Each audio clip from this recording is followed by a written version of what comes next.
I've cleaned office buildings for 15 years, but nothing prepared me for what happened that Tuesday night in October. My name is Reuben Thorne, and when I found that wallet under a mahogany desk on the 23rd floor, stuffed with $10,000 in cash, every instinct told me to keep it. God knows I needed it, but my father raised me better than that, so I decided to return it. The address inside led me straight to 4782 Maple Grove Lane, my childhood home, the house I hadn't seen since I was 8 years old. When I knocked on that door, my heart was already racing, but nothing could have prepared me for who answered. The man standing there looked exactly like me, just 20 years older, with the same crooked nose, the same scar of the right eyebrow, even the same way of standing with his weight slightly on his left foot. His face went white as paper when he saw me, then his eyes filled with tears and he grabbed the door frame like he might collapse. "Dear God," he whispered, his voice breaking. "Reuben, is it really you?" Before I could ask how he knew my name, before I could process what I was seeing, he said the words that shattered everything I thought I knew about my family. "I'm Clifton, your uncle, your father's twin brother, the one Dennis told everyone was dead." The wallet slipped from my hand and hit the porch with a thud that seemed to echo forever. 30 years of lies, 30 years of secrets, and they all came crashing down with those $10,000 scattered at our feet. This man, this ghost who wore my face, had been alive all along. And my father, the most honest man I ever knew, had lied to me every single day until he died. But the truth about why he lied, the secret that destroyed two brothers who loved each other more than life itself, that would change everything I believed about family, forgiveness, and the price we pay to protect the ones we love. I cleaned the Meridian Financial Building in downtown Detroit. Every night from 10 p.m. to 6 a.m., I pushed my cart through empty hallways, emptying trash bins and wiping down desks where people make more in a day than I make in a month. But I'm not bitter about it.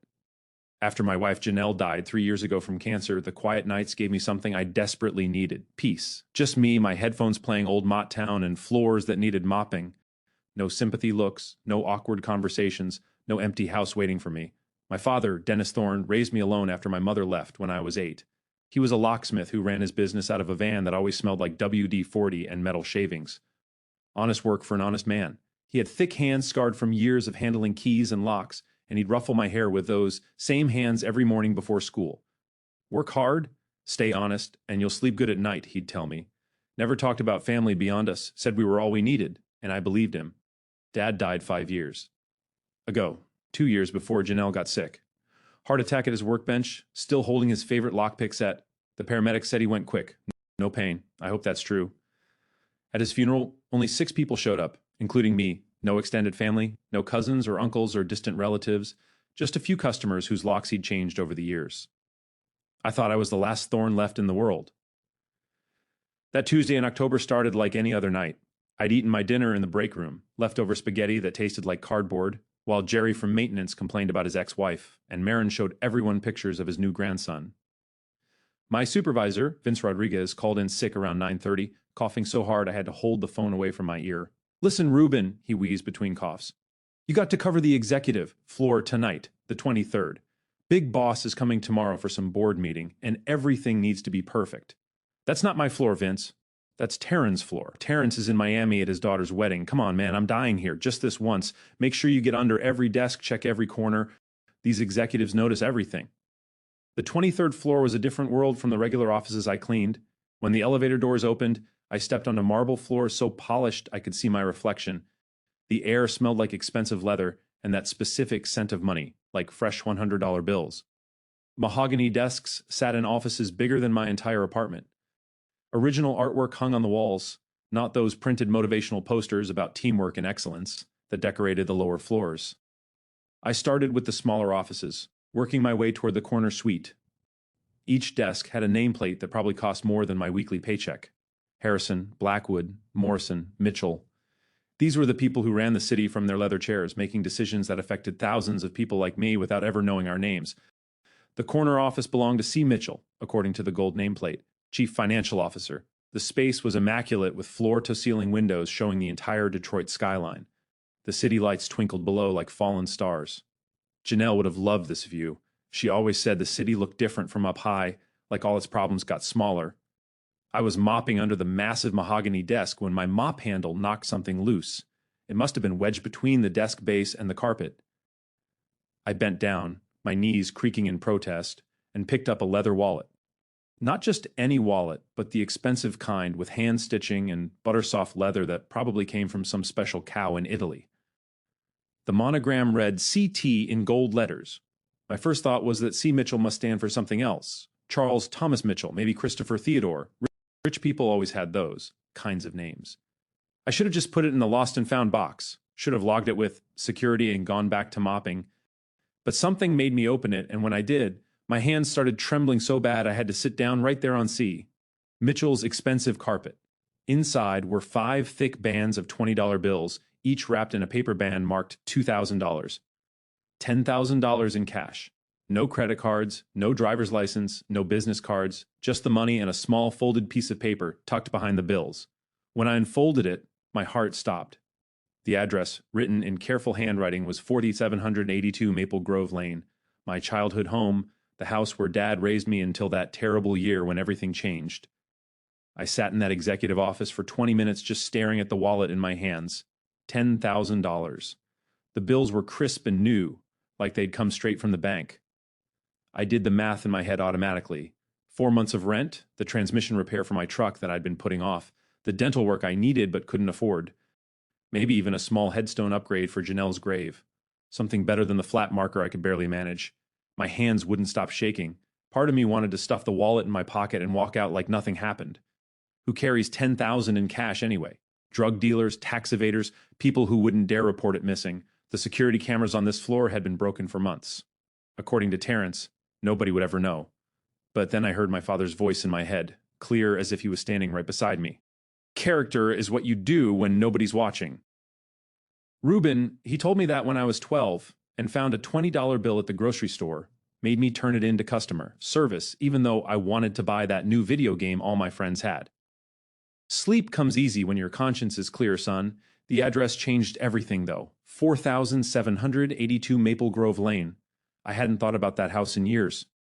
Trained myself not to, but seeing it written there brought everything flooding back. The maple tree in the front yard where Dad built me a tire swing, the basement where he taught me to use tools, the kitchen where Mom made blueberry pancakes every Sunday until she didn't anymore. We left that house when I was 8, right after Mom disappeared. One day she was there. The next day, Dad was packing our things into boxes, his face like stone. Your mother's gone, Reuben. She's not coming back. That's all he ever said about it. We moved to a cramped apartment across town, and he sold the house within a week. Never explained why we had to leave so fast. Never explained why Mom left. Never explained anything. I pulled out my phone and called my cousin Meredith before I could stop myself. She lived in Chicago now, but kept track of all the family history. Had one of those ancestry accounts and everything. If anyone would know about someone with the initials CT, it would be her. Reuben? She sounded surprised. It's almost midnight. Is everything okay? Hey, Mary, quick question. You ever heard of someone with initial CT in our family? The silence on the other end stretched so long I thought the call had dropped. Why are you asking about this? Her voice had changed, gotten careful. Just curious. Found something at work with those initials. Reuben, your father had a brother Clifton, but Dennis always said he died before you were born. Car accident out in California. My throat went dry. You sure he died? That's what your father told everyone, made a big deal about being an only child after that. Said it was too painful to talk about. I only know because my mom mentioned it once when she'd had too much wine at Christmas. She said it was strange how there were no funeral arrangements, no obituary, nothing. Just Dennis's word that Clifton was gone. Did you ever meet him, Clifton? No, nobody did. He was already dead by the time I was born. Reuben, what's this about? You're scaring me. I hung up without answering. My father never lied to me. Not once in 30 years. When my goldfish died, he didn't tell me it went to a farm upstate. When I asked if Mom was coming back, he didn't give me false hope.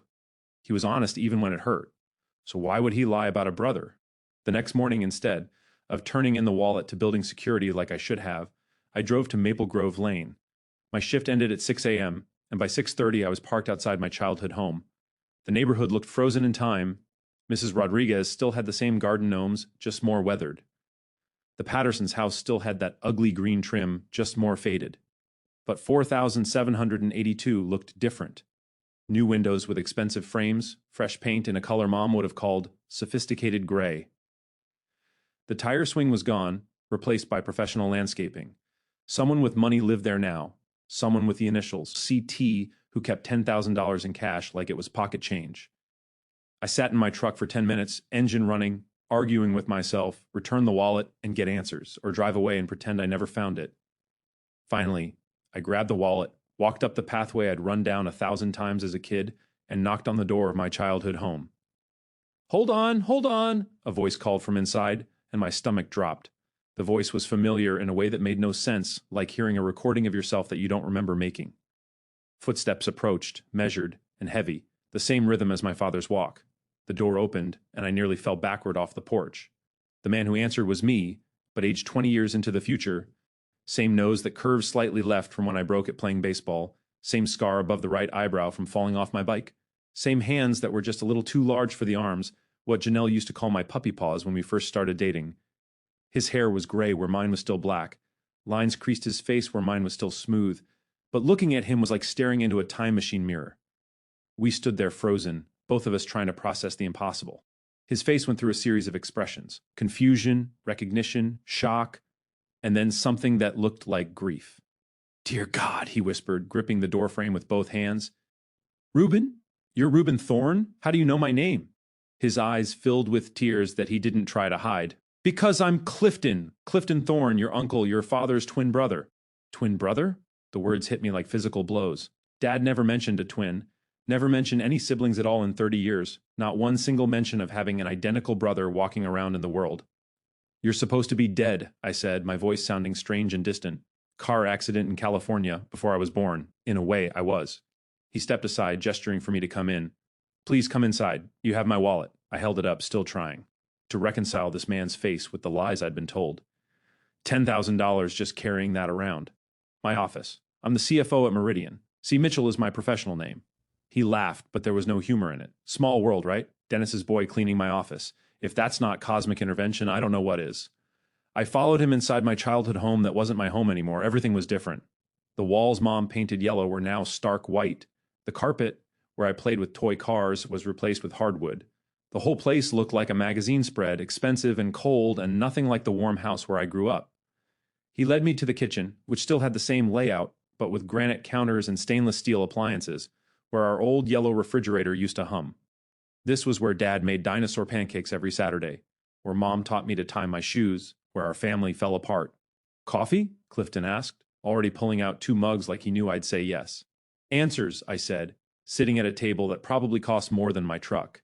He poured the coffee anyway, his hands shaking slightly. "I don't even know where to start.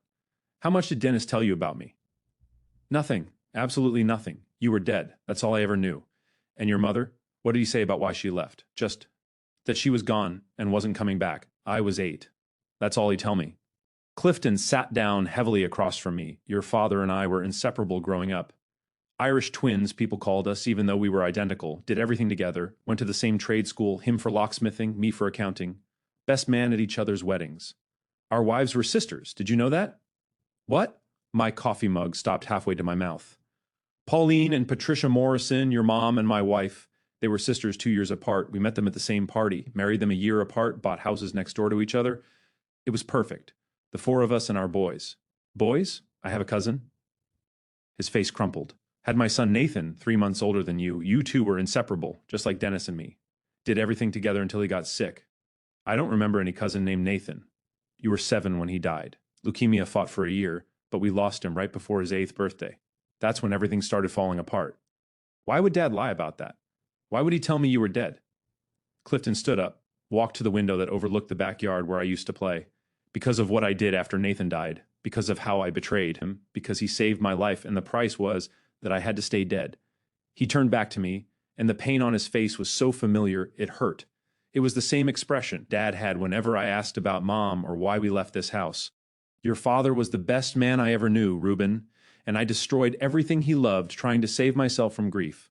Clifton walked to a cabinet and pulled out a manila folder, his hands trembling as he set it on the table between us. Inside were newspaper clippings yellowed with age. The headline on top read, "Detroit Union robbery attempt foiled. Suspect still at large." "After Nathan died, I lost my mind," he said, his voice flat and mechanical like he'd rehearsed this confession 1,000 times. "Patricia tried to help me, but I pushed her away. Started drinking heavily, gambling whatever money we had left after the medical bills. Lost my job at the bank where I'd worked for 10 years. Lost our house. Lost everything. Patricia took what little we had left and went to live with her sister in Oregon. Her sister? My mother? No, their older sister, Rachel. Your mother stayed here trying to hold your family together while watching mine disintegrate.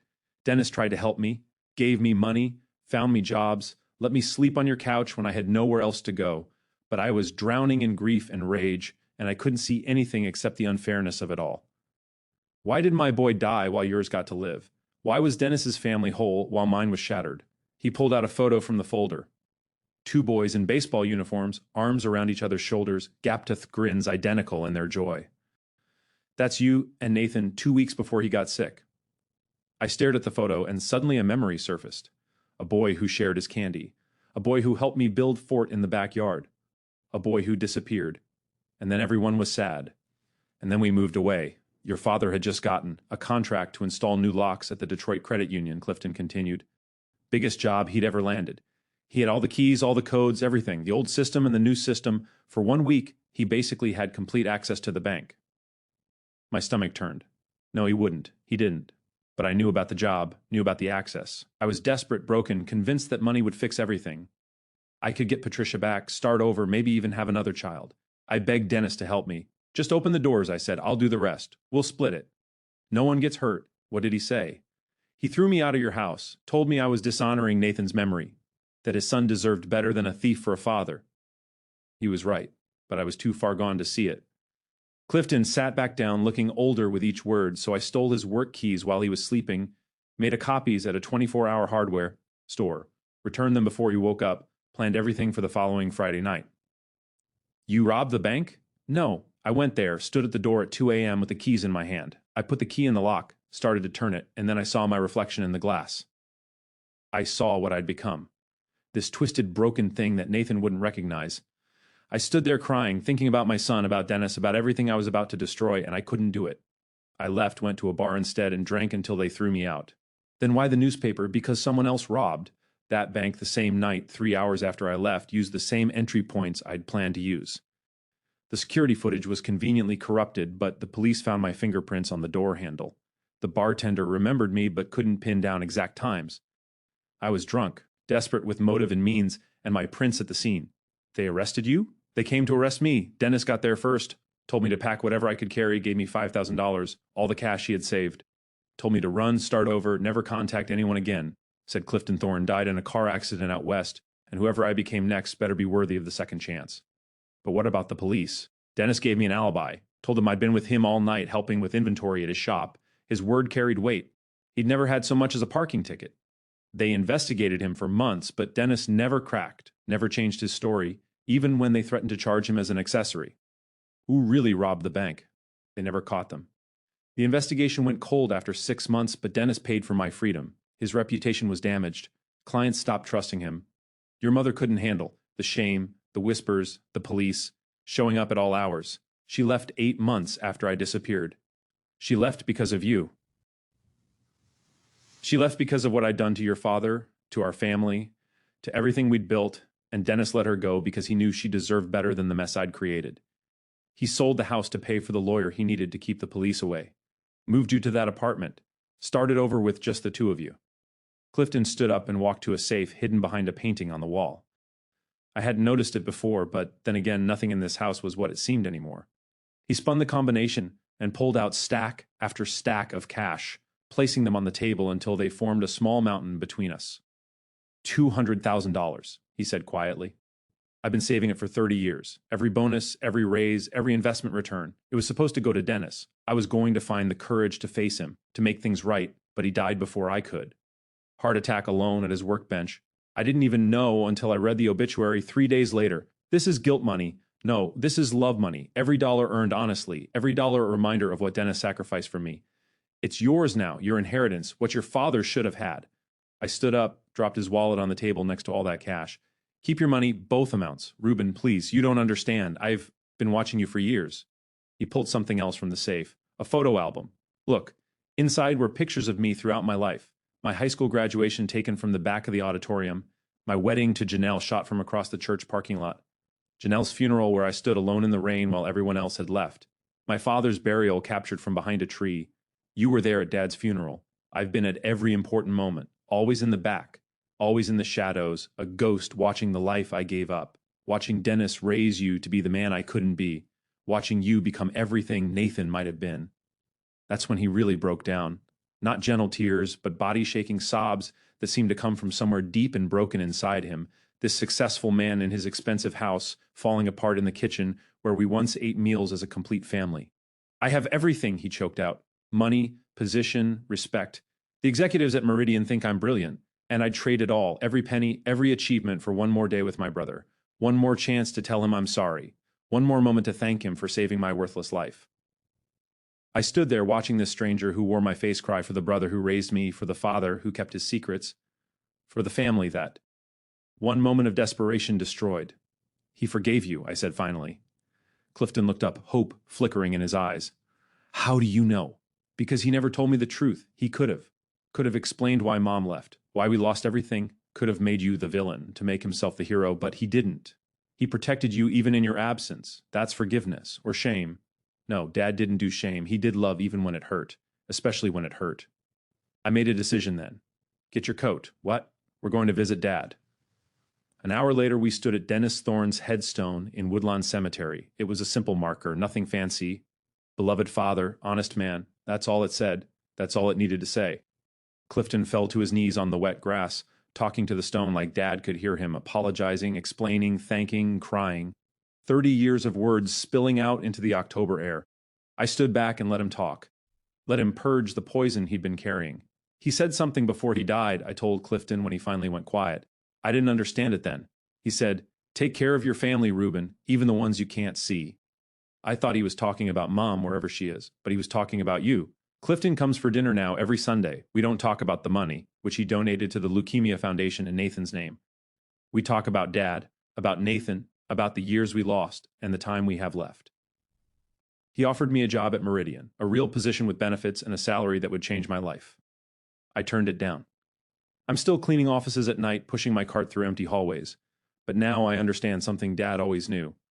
Honest work isn't about what you do, but how you do it. Sometimes Clifton joins me on my shifts, the CFO of a Fortune 500 company mopping floors at 2 a.m. telling stories about him and Dad as kids. Last week I found another wallet. This time, I didn't hesitate, returned it immediately to its grateful owner. Clifton was with me and he smiled. Dennis would be proud, he said. He was proud, I corrected, of both of us. If you're watching this, remember that family isn't just blood. It's the choices we make, the secrets we keep to protect each other, the forgiveness we offer, even when it hasn't been earned. And sometimes, just sometimes, what looks like a curse turns out to be a blessing. That wallet gave me back the family I never knew I'd lost. If this story touched you, please share it with someone who needs to hear it. Leave a comment about your own family, the complicated, messy, beautiful truth of it. And don't forget to subscribe to this channel for more stories about the extraordinary moments hidden in ordinary lives. Thank you for listening.